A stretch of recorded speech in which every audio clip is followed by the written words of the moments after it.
जय माता दी दोस्तों देवशनि एकादशी को देवपद एकादशी, शनि एकादशी, महा एकादशी के नाम से भी जाना जाता है। वैष्णवों के लिए एक महत्वपूर्ण दिन है। यह 11वें दिन मनाया जाता है। यह हिंदू कैलेंडर में आषाढ़ के महीने में शुक्ल पक्ष की एकादशी होती है।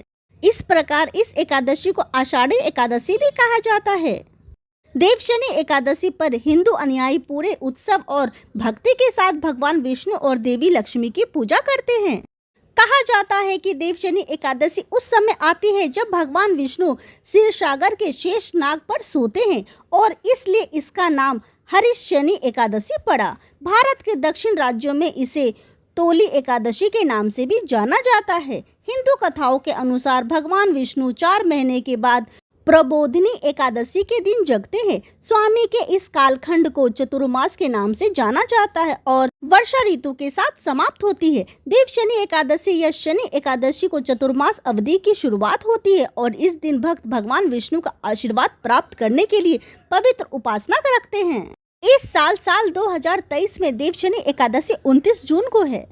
देवशनि एकादशी व्रत मुहूर्त। आषाढ़ शुक्ल देवशनि एकादशी तिथि शुरू 29 जून 2023 प्रातः 3:18 पर। आषाढ़ शुक्ल देवशनि एकादशी तिथि समाप्त 30 जून 2023 प्रातः 2:42 पर। देवशनि एकादशी व्रत पारण दोपहर 1:48 से शाम 4:36 30 जून 2023 को। देवशनि एकादशी पर पवित्र स्नान करना बहुत शुभ माना जाता है। भगवान विष्णु के अवतार श्री राम के सम्मान में गोदावरी नदी में डुबकी लगाने के लिए बड़ी संख्या में भक्त नासिक में इकट्ठा होते हैं। देवशनि एकादशी के दिन भक्त चावल, बीन्स, अनाज, विशिष्ट सब्जियां और मसालों जैसे विशिष्ट खाद्य पदार्थ से परहेज करके उपवास रखते हैं।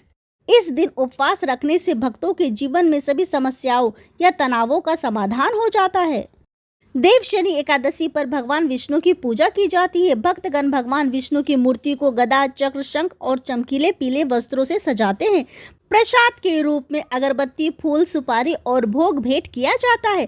पूजा अनुष्ठान के बाद आरती गाई जाती है और प्रसाद अन्य भक्तों के साथ खाया जाता है। इसके अलावा देवशनि एकादशी पर इस व्रत के पालनकर्ता को पूरी रात जगना चाहिए और भगवान विष्णु की स्तुति में धार्मिक भजन या गीत का जाप करना चाहिए। विष्णु सहस्त्र नाम जैसे धार्मिक पुस्तकों का पाठ करना भी बहुत शुभ माना जाता है।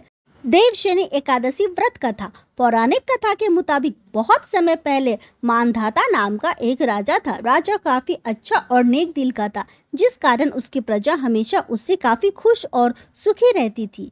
एक बार राज्य में 3 साल तक बारिश नहीं पड़ी। इससे राज्य में अकाल की स्थिति उत्पन्न हो गई।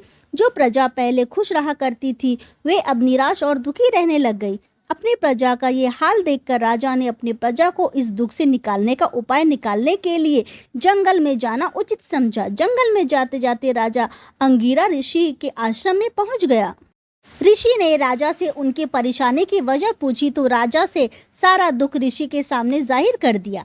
तब ऋषि ने राजा को आषाढ़ी एकादशी का व्रत करने की सलाह दी। ऋषि की बात मानकर राजा वापस अपने राज्य लौट गया और अपनी प्रजा से इस व्रत को निष्ठापूर्ण करने की सलाह दी। व्रत और पूजा के प्रभाव का असर कुछ ऐसा हुआ कि राज्य में एक बार फिर से वर्षा हुई, जिससे पूरा राज्य एक बार फिर से धन्य धान से परिपूर्ण हो गया। मित्रों, जानकारी पसंद आई हो तो वीडियो को लाइक, शेयर करें, चैनल को सब्सक्राइब करें, क्योंकि हम आपके लिए आगे भी ऐसे ही ढेर सारी महत्वपूर्ण जानकारियां लाते रहेंगे। जय माता दी दोस्तों।